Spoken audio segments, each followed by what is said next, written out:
Good afternoon, everyone. My name is Sosseh Prom, and I am the Housing Justice Director at African Communities Together.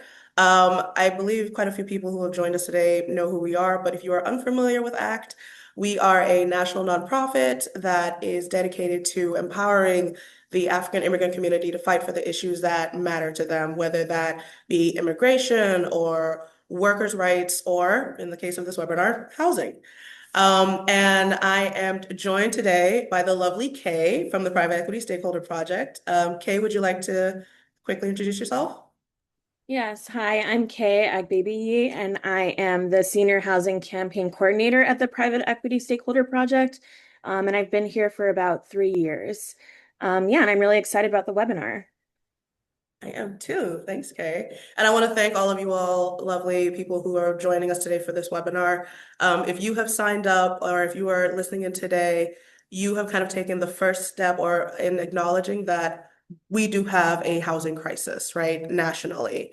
And right now, I know we have folks from a lot of different, parts of the country who vary in professions, right? Whether you are a legal professional or a housing advocate in the nonprofit space, or if you are just a resident of the city of Alexandria and want to learn a little bit more about private equity, this is the call for you. And while this webinar will focus on a particular jurisdiction, i.e., well, two particular jurisdictions, right?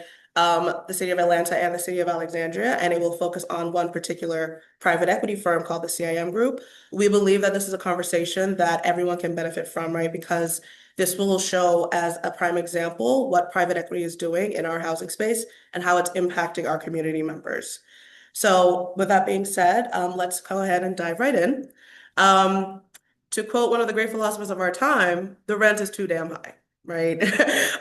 We can all acknowledge right now that housing costs have reached astronomical levels. It is getting harder and harder to afford dignified housing. And when we talk about housing costs, we're not just talking about rent, right? We're also talking about fees that get tacked on, like astronomical parking fees, lockout fees, right? Even the fees that you have to pay to put in an application to get an apartment, right?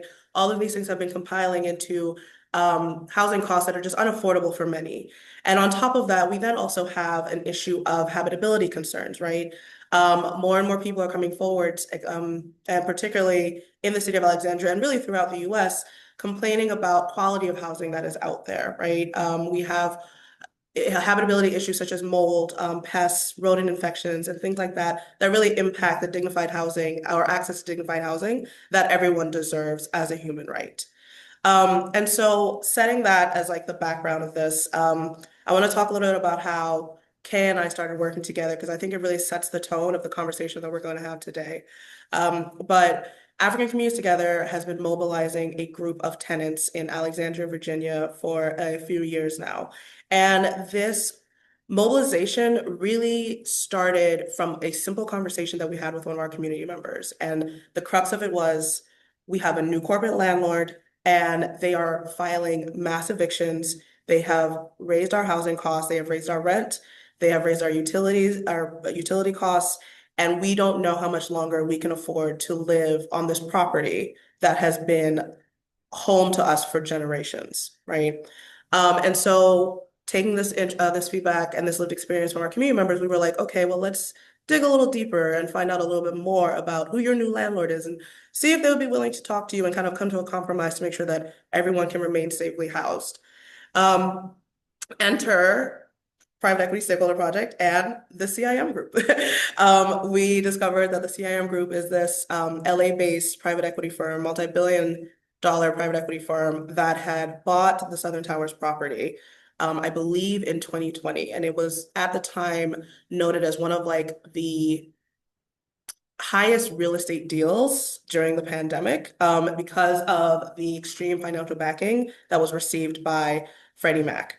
And so we connected with private equity because we were thinking to ourselves, look, we don't know much about private equity. We really don't know much about what they're doing in housing right now. We could use your help. And so that's when PESP got connected to ACT, and we started uncovering a lot of what we believe are predatory conduct that not only impacts housing, but seems to also be somewhat of a blueprint for the private equity space. And so Kay was kind enough to join us for this call today to give us a little bit more of a deep dive into what private equity is and how they're impacting the housing space.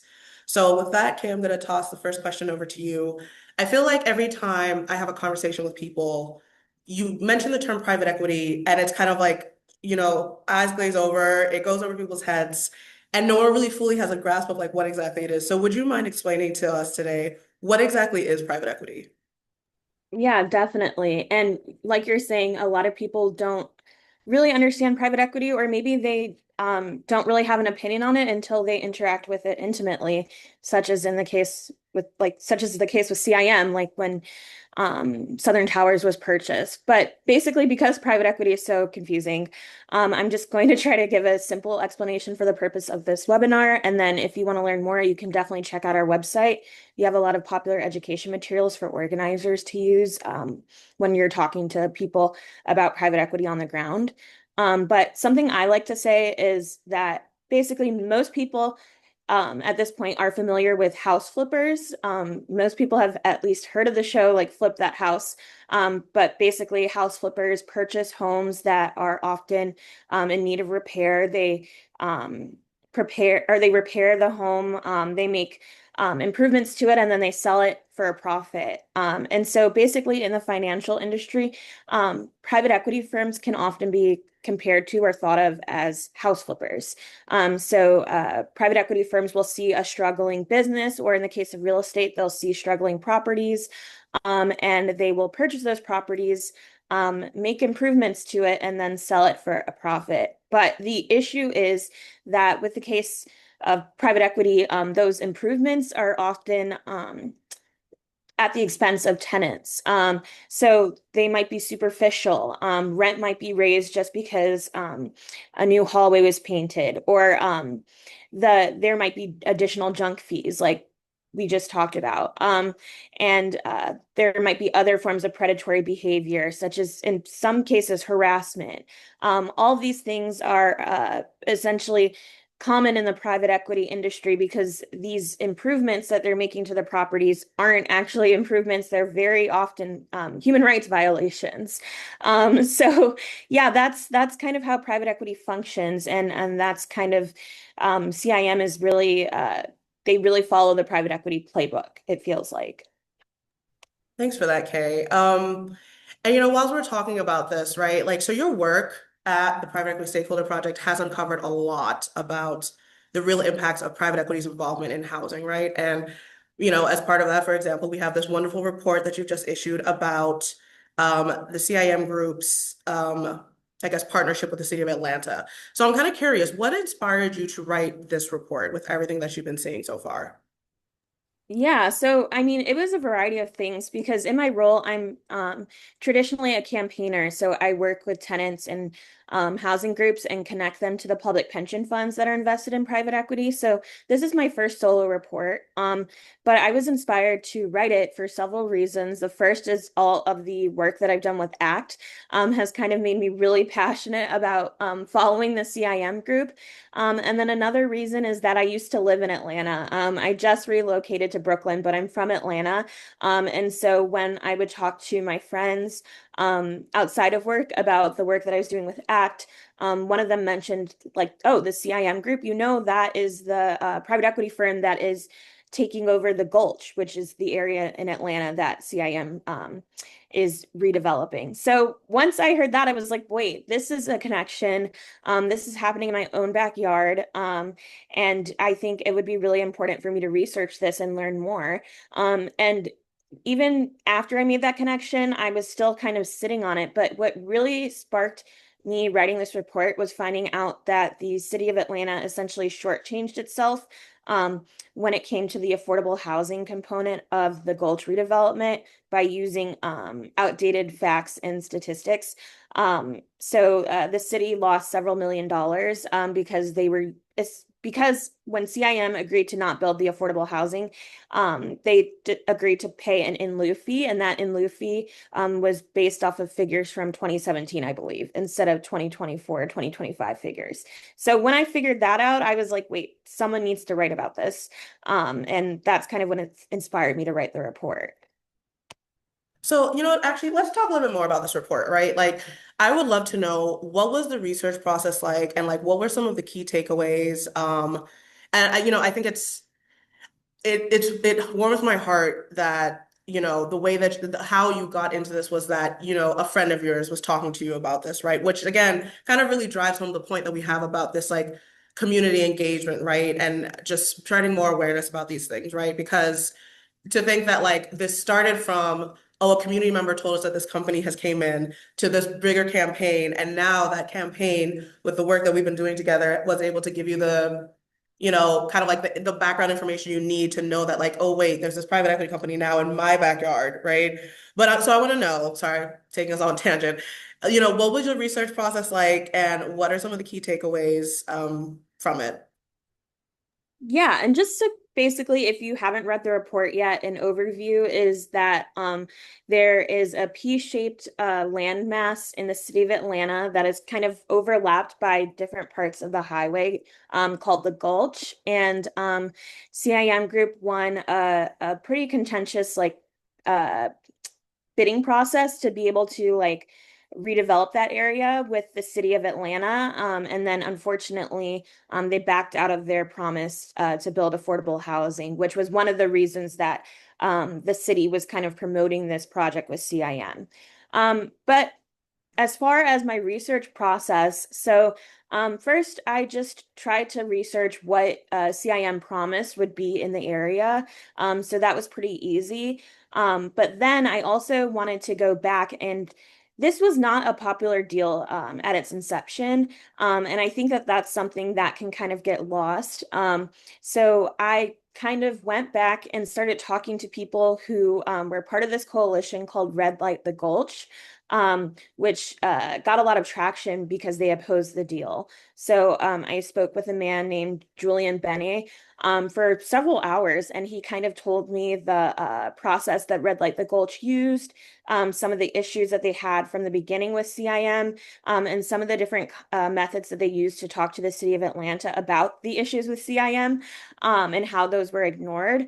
And so once I talked to him, I went through Facebook posts to look at little flyers that people made. I looked at documents that talked about the affordable housing that was promised, but also the in lieu fees, like I mentioned, to see how those were calculated. Um, and from there, I mean, writing the report was pretty easy. After that, I had a lot of material to work with. There were, again, a lot of interviews where people talked about the issues with CIM. And unfortunately, CIM has a long history of bad behavior. I mean, PESP and ACT co-wrote a report called CIM in the Headlines.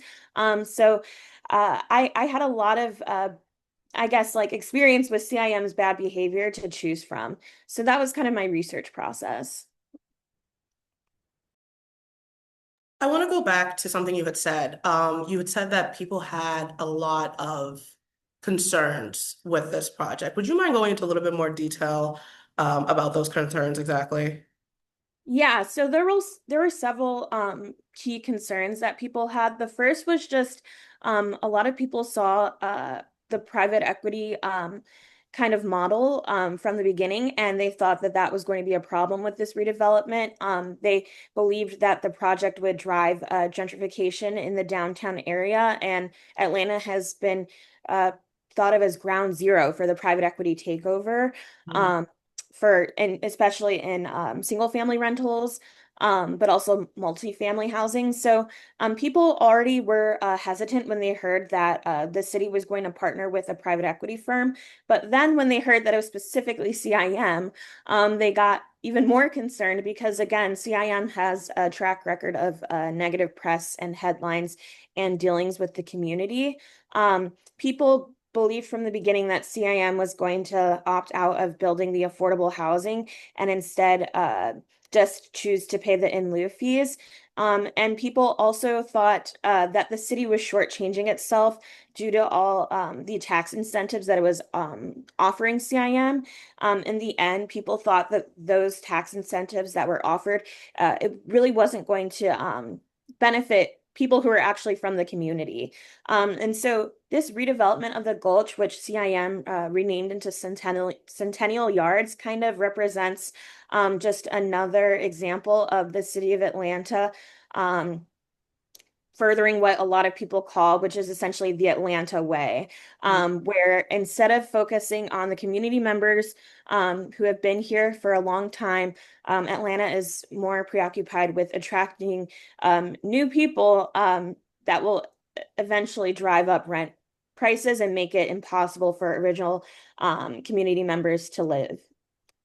It's interesting. I mean, so what you have just said with interestingly enough, with everything that you've given so far, the renaming of the area is what really sticks out to me, right? And is what slightly triggering. So, as you know, I'm based in Washington, D.C., and, I have seen over the years how different pockets are getting renamed. There was a whole controversy years and years and years ago when one of our stops, I believe it was like the Florida Avenue stop, got changed to Noma. Now all of a sudden, all these different, and it brings up this whole conversation around gentrification, and the more insidious part of it, which is community erasure, right? If you have a neighborhood that has been known as the Gulch, right, and like there's a community, behind that name, now all of a sudden it's Centennial Yards. It does speak to the more insidious parts of what happens when private equity gets involved in housing, right?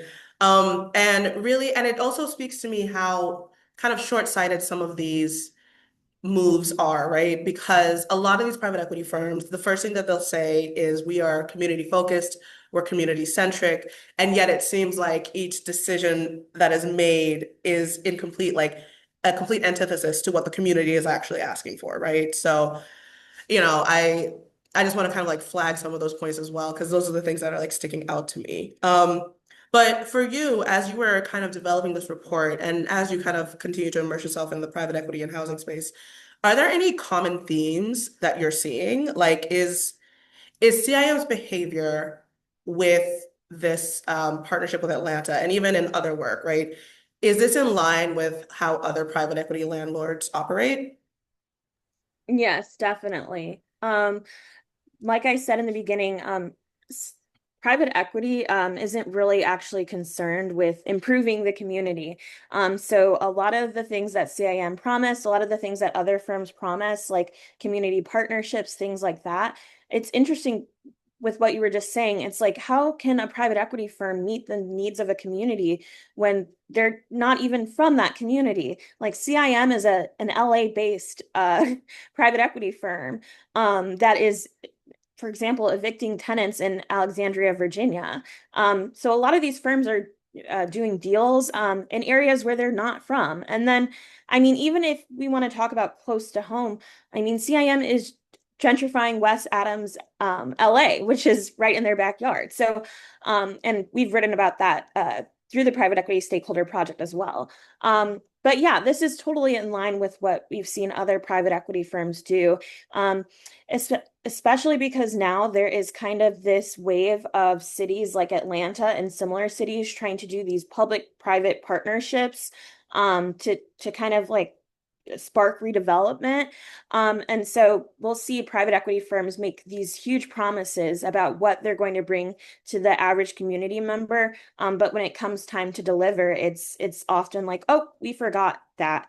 So when it was found that CIM was not going to build the affordable housing, there really wasn't much response from the city of Atlanta about how that was essentially a betrayal. It was just, oh, CIM decided not to do that anymore.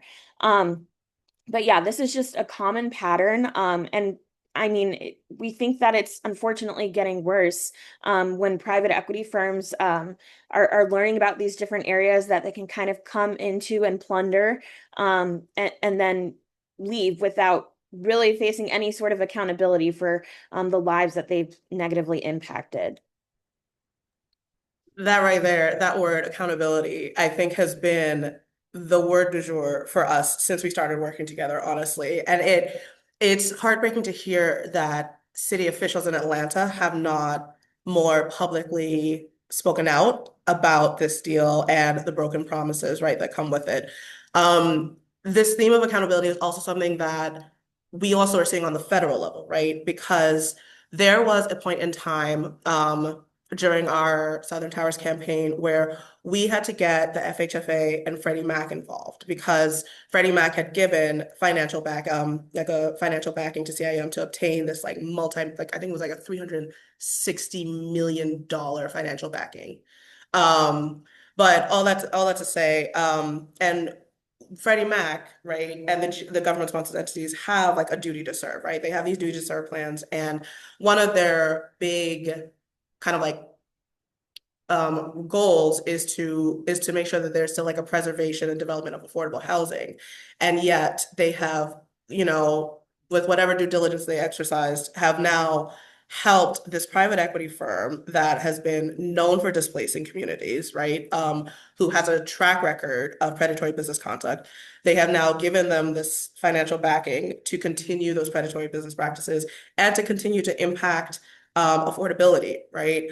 And I remember us really going in and specifically saying, we need you to do something, right? You need to use whatever tools are in your tool belt to hold this company accountable. And you know, I feel like people think that these things go from like 0 to 100 very quickly. Like it is like consistent small steps forward before we get to this escalation point, right? Of our community members tried to talk to CIM. CIM wasn't really listening, or the negotiations weren't going well. We now need to acknowledge that on a grander scale, there is an inherent issue with private equity being in a human rights industry like housing, because private equity's main priority is to make profit. And it's hard to bring those two together, right? In a way that is truly equitable and responsible. And so trying to get more accountability from the FHFA and Freddie Mac was a bit of it was a bit of a struggle, if I'm being completely candid. I think some great conversations were had, but I do think that we are at a point in time where elected officials do need to be a little bit more public about these broken promises, and how it's impacting their communities, right? Um, and while we're talking about this, I know you had kind of briefly mentioned that, so the city of Atlanta has not really said much, but have there been any other updates on CIM's behavior, like on the project or with other properties that you've been tracking?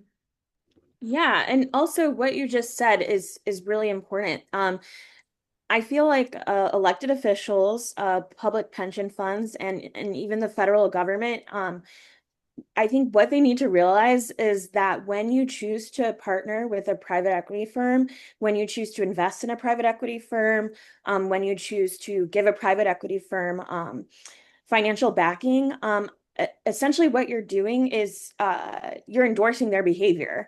So when the federal government gives CIM $346 million, that looks like an endorsement of CIM's mistreatment of African tenants. And there's no really repercussions for that. So I think people need to realize that when you give private equity firms money, you do have a responsibility for their behavior. It's intimately tied with what you just did. But as far as CIM and this project, unfortunately, there was a death on the site. Maybe a month or two ago, a worker fell, unfortunately, and died. Other than that, there was a break for, I believe, a week. And then other than that, CIM is continuing to build on the property. But I mean, I also sent you an article about some other CIM tenants in Virginia that have been dealing with the heat wave and CIM's lack of response to that.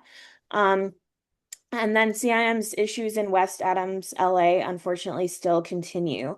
Um, but yeah, I mean, when you look at the headline report, these are negative headlines that go back for years and years. And unfortunately, with CIM, I feel like every couple of years there's going to be new material to kind of talk about. because they've really shown a track record of prioritizing fast returns, and not really caring about the communities that they're entering. And also, a lot of these private equity firms, a common pattern is that they'll partner with nonprofits.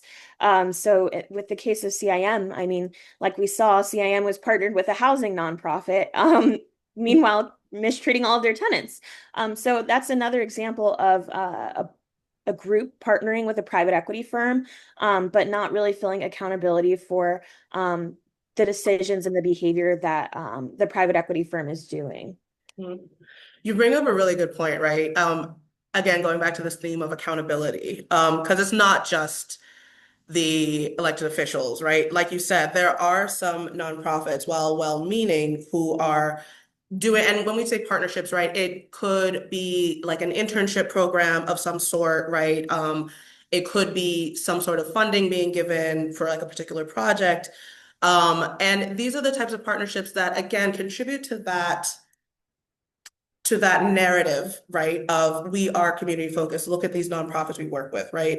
And I think it is incumbent on all of us to really kind of sit with the information and listen to the community members more specifically, right, about their lived experiences, before we move forward with any sort of partnership that we believe would give these private equity firms the fodder they need to continue this narrative of like, hey, we're the good guys, right? We're here, we're providing housing. Isn't that what we all want, right? But even going to your point about the article that you had sent. So, just to update everyone, who's tuning in, there is an apartment complex called the Vistas of Annandale, I believe. And there was an issue that had occurred with like broken AC units that was strikingly similar to some issues that Southern Towers tenants have been complaining about for years, right? It's as soon as there is any sort of weather change, there is usually some sort of HVAC issue that comes with it, right? Sometimes it results in like some massive flooding. There have been a lot of instances where people have been kind of living in their homes in like 100-degree heat, right? If anyone's in the DMV area, you know how hot it's gotten in the past few weeks. Um, and it's so interesting to me the responses that you get from the private equity firm, right? This, which is like, we're dealing with old buildings. We are doing our best to, do what we can to help these community members, right? But I always think to myself, when those responses come out, I'm like, you knew that you were dealing with an old building when you originally bought the property, right? So, so I feel like that is not necessarily an excuse. I think that I would hope that more private equity firms would, instead of sharking the blame every other way, would just sit and acknowledge, like, hey, we can do better with updating some of these systems so that our residents aren't dying in 100-degree heat in apartments where windows can't open and things like that. Um, but I do want to, as we're talking about all of this, right, our themes of accountability and whatnot, I want to talk to you about the lessons learned from your work, right? Is there any advice that you would give to government officials and institutional investors about like private equity and housing? Yeah, I mean, research the companies, and research the private equity firms that you're choosing to partner with. This is like a long-term partnership. Like even though regular Atlanta residents will still refer to the area, the Gulch as the Gulch, now going forward, the Centennial Yards project, that is going to be something that is going to be talked about for years to come. So please actually do research on who you're partnering with, but also I think beyond research, because I mean, all these issues with CIM were brought to the attention of the elected officials at the time. There needs to be more enforcement mechanisms. That was the case with the FHFA. Like, it, a bunch of tenants brought up the fact that it's essentially irresponsible to give billions of dollars a year to a huge industry like the private equity industry and not have at least some sort of that standards of housing that these private equity firms are supposed to provide. So in the case of Atlanta, an in lieu fee okay, maybe that can be thought of as accountability for not building the affordable housing. But if that fee has not been updated in several years to reflect recent numbers, then I wouldn't say that's accountability, and I wouldn't really say that that's a useful enforcement mechanism. So um, what we know is that private equity firms will say whatever they can to forge these partnerships, but cities, elected officials, et cetera, need to make sure that there's systems in place to handle what happens if they don't complete or live up to the promises that they made initially. No, thanks for that, Kay. And I feel like I should add, as the grassroots girly on this side, when we talk about research, when we talk about the research that localities, state, like elected officials, institutional investors, nonprofits, what have you, I think what needs to definitely be included in that research is community experiences, right? Because let's be honest, we're not going to necessarily find everything that we need to online. Private equity firms are going to give you proposals that are like super flowery and are positive because they're selling themselves and what they could possibly bring to your community, right? And so I think we need to collectively start prioritizing the lived experiences as we assess what private equity firms are like coming into our backyard and what their impact will actually be on our community members. And I see that we also have someone who had just put a question in the chat. Thank you for that. And the question is, what recommendations would you make to localities who don't necessarily directly financially support a CIM building and lack local enforcement authority, but are already advocating for this? And okay, Yeah, I want to take that. I also have some thoughts as well.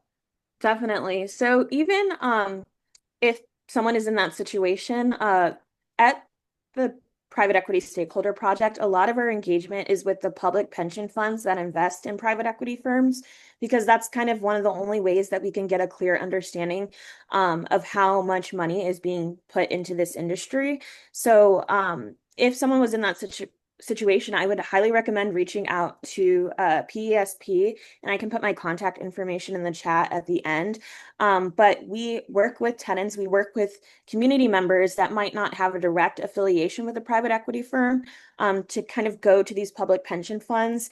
A lot of them have public comment. And we also work with groups to kind of help craft messaging and strategy around that so that people who are in this situation can go to the public pension funds that are invested in private equity firms like the CIM group and kind of hear about the impacts of their investments. And what we found is that over time, eventually, public pension funds are not going to want to be contacted about CIM's behavior every single week. And so they are going to try to initiate conversations with these private equity firms and at least ask them, what is going on? Why do I keep getting contacted about this? And what is your plan to fix it? And that's an awesome response, Kay. And even to tack on to that, um, I think that a big thing that we all need to be doing, and this goes to localities as well, is we need to be more public about these things when we find out about them, right? Even if your locality has limited power, there is power in your voice, right, as a locality. And when I say, I mean, go to state legislative sessions and advocate for bills that will give your locality more power to address these types of predatory behaviors. Or, take to social media, right? Highlight lived experiences, right? Put out there in the general zeitgeist this conversation of this is the reality of what's happening on the ground, and we do not stand for it.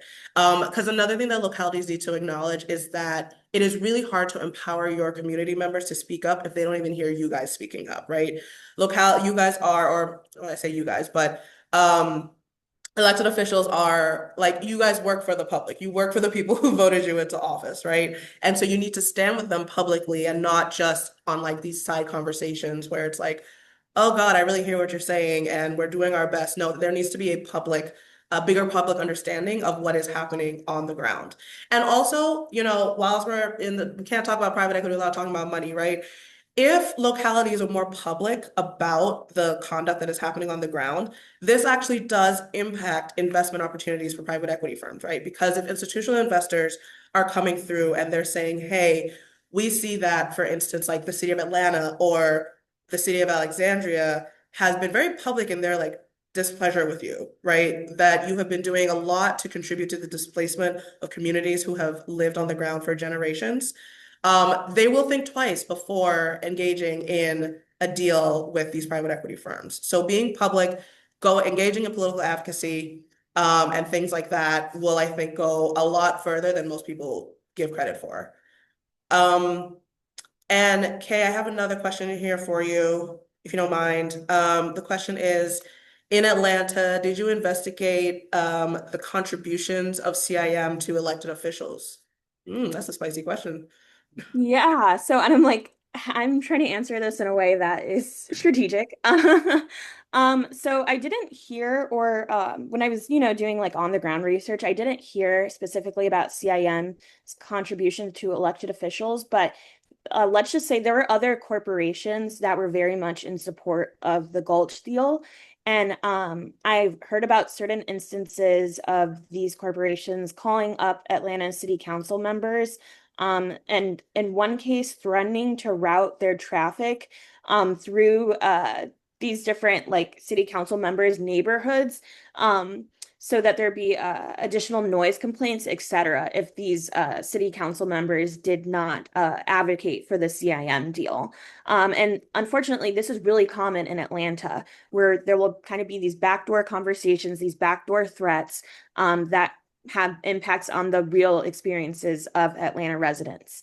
So yeah, this was something that was commonly known among the people that I talked to, that certain corporations were kind of not so nicely suggesting that certain city council members supported this deal, even if it wasn't a good one. And then something else I wanted to note, what made Red Light the Gulch so amazing is that Atlanta is very it's very big on what neighborhood you live in. So if someone says they're from Atlanta, the next question is, well, what neighborhood? And unfortunately, a lot of those neighborhoods are still very segregated by race, class, etc. But Red Light the Gulch was one of the only examples in recent history in Atlanta where people from all over Atlanta, every single different walk of life, were all working together to say that this was a bad deal.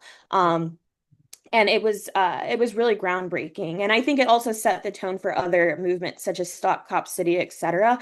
But it was really actually a really diverse movement, full of people, again, from different organizations, people who had experience working with the city in the past, etc., who all said that this was a very bad deal.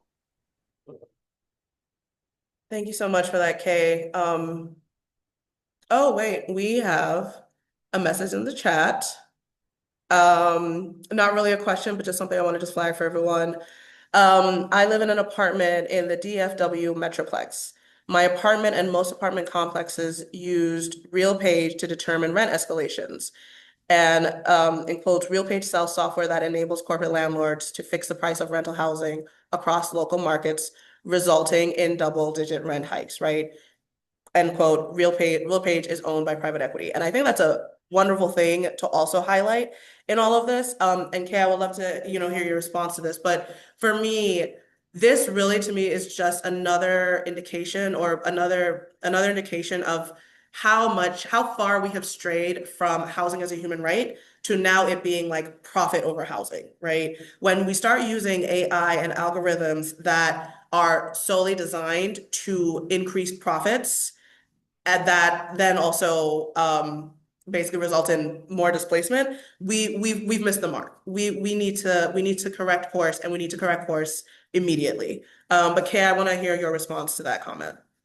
Yeah, it's interesting, Marianne, that you say that because outside of ACT, RealPage is one of my other I guess, pet projects at work.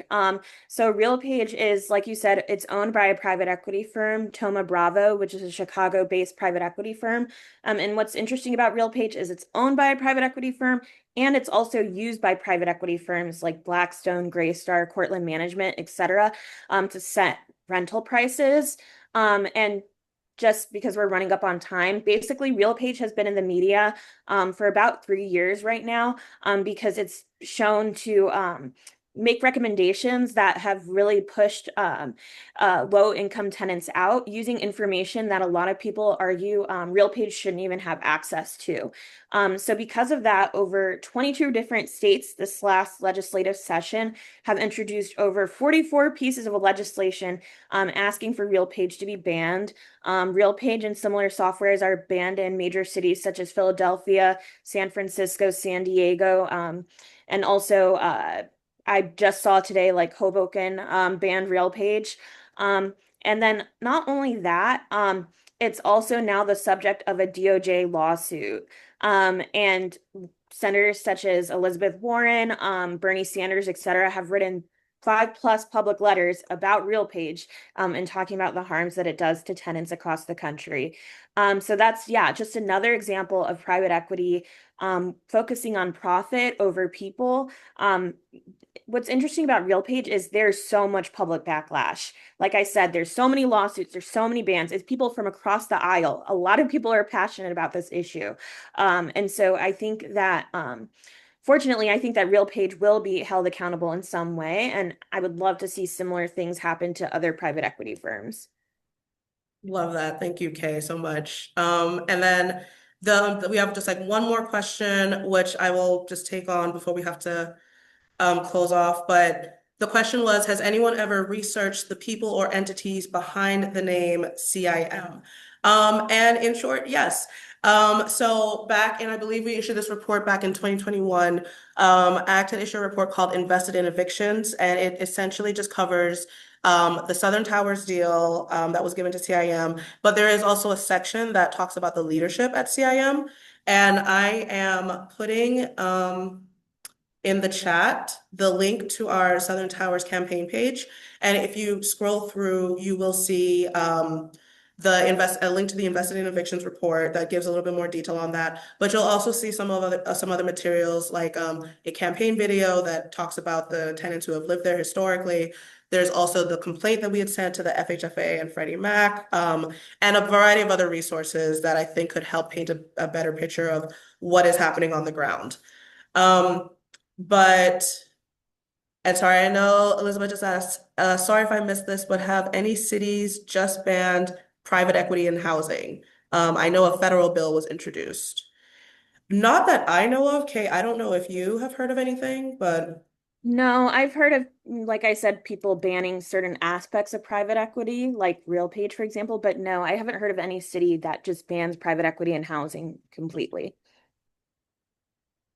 but maybe a collective fight for all of us to take on. And here's my thing. I do not have a problem with businesses making money. That's your job. What I don't like is making money over people to an extent where like now accessing dignified and affordable housing and like human rights is now being compromised. That's where we draw the line here. But before we hop off, and Kay, I encourage you to put this in the chat as well.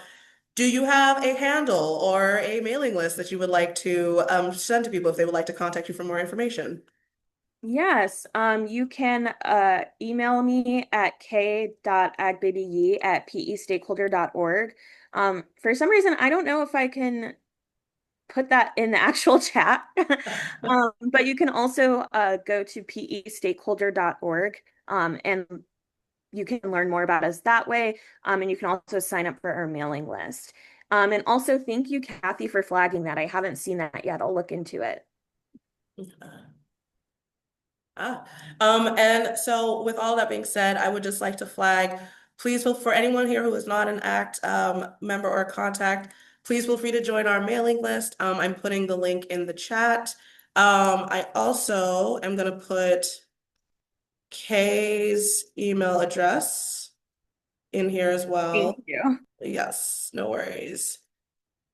Kay, it's k.agbebiyi@pestakeholder.org, right? Yes. There we go. Okay. And also, if anyone would like to follow us on our socials, we are on Instagram, Blue Sky, and Facebook, and our tag is at Africans US. I'm going to put that in the chat as well. Um, Please feel free to follow us. If anyone would like to receive any more information about this, or if you missed any of these details, please feel free to reach out to me directly. You can find us at info@africans.us. Our team is really good with forwarding those emails to me, and I'm happy to share any more information if anyone needs them. But thank you all so much for joining us on this Monday. I hope everyone has a wonderful rest of the week, and thank you so much for joining us. Thanks, everyone. Have a good week.